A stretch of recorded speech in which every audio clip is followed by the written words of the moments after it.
नमस्कार दोस्तों, मैं श्री राम गोंड पीसीएस ऑफिसर। दोस्तों, कहते हैं मनुष्य का बुद्धि विवेक यह एक ऐसा गुण है जो मनुष्य को जानवरों से अलग करता है। लेकिन तुमसे तो अच्छे वो जानवर हैं। हाथरस की घटनाओं को आपने देखा होगा और हाथरस से पहले भी बहुत सारी घटनाएं होती रहती हैं इस तरह की। किस तरह बच्चियों के साथ कुकृत्य नृशंस हत्याएं कर दी जाती है उनके साथ गैंग रेप करने के बाद। मनीषा के साथ गैंग रेप करने के बाद अभी तक उनकी जो पिपासा है वो शांत नहीं होती है। उसकी गर्दन की हड्डियां तोड़ देते हैं, जुबान काट देते हैं, मरणासन्न अवस्था में गैंग रेप करके छोड़ देते हैं। इतना मानव नीचे गिर गया है। क्या यही मानव की बुद्धि और विवेक है? अरे तुमसे तो अच्छा वो जानवर हैं जो एक दूसरे की जान नहीं लेते हैं, एक दूसरे को अपनी हवस का शिकार नहीं बनाते हैं। दोस्तों, जिस माँ के गर्भ से बच्चा पैदा होकर माँ का स्तनपान करके और एक बड़ा रूप धारण करता है और जब वही बड़ा होता है तो अपनी दूषित कुत्सित मानसिकता के कारण हवस का इतना प्यासा हो जाता है कि उसको ये नहीं दिखता कि वैसे ही जिसके साथ वो कुकृत्य करने जा रहा है वैसे ही माता किसी की बहन, किसी की बेटी है।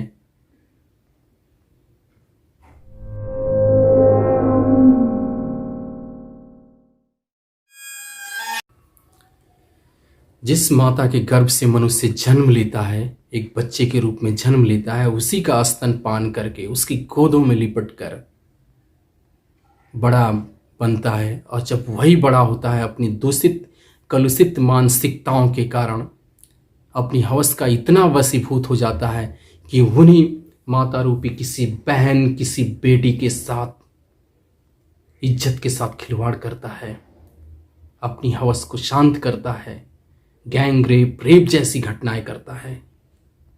इस तरह की कलुषित मानसिकता वाले लोग मानव कहलाने के लायक नहीं। वो जानवरों से भी बदतर स्थिति है उनकी। उनको ये नहीं समझ में आता कि वो भी किसी दिन जो है बेटी का बाप बनने वाले हैं, उनकी भी बहन होगी। और इस तरह की घटनाएं किस तरह से वो सोच पाते हैं। इतने वो उसके वशीभूत हो जाते हैं कि किसी की ज़िंदगी उनको ज़िंदगी नहीं दिखती है। हाथरस में मनीषा के साथ जो होता है, गैंग रेप करने के बाद उसकी गर्दन की हड्डियां तोड़ दी जाती है, जुबान काट ली जाती है और इसके बावजूद उसे मरणासन्न अवस्था में छोड़ दिया जाता है।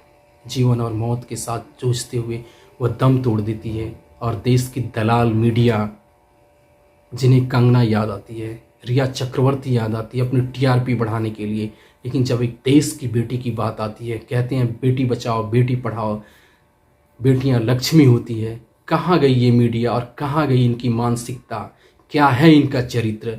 आज किसी के पास इसका जवाब नहीं है। आज कोई क्वेश्चन नहीं करने वाला है बैठ के। ये जो भड़वे बैठ के टीवी पर बातें करते हैं, आज कहाँ गए ये लोग? क्यों नहीं सवाल करते हैं? गवर्नमेंट क्या कर रही है? इस पे कौन सा एक्शन ले रही है? इस तरह की मानसिकता मनुष्य इतना नीचे गिर गया है कि जानवरों से भी बदतर स्थिति हो गई है। और जो संस्थाएं हैं इसके आगे आकर काम करने वाली,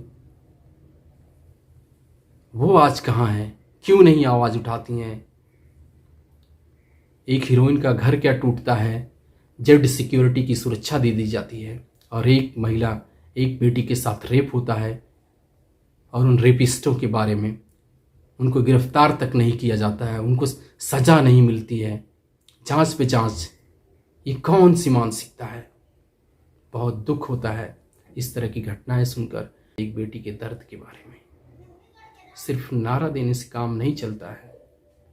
जय हिंद दोस्तों।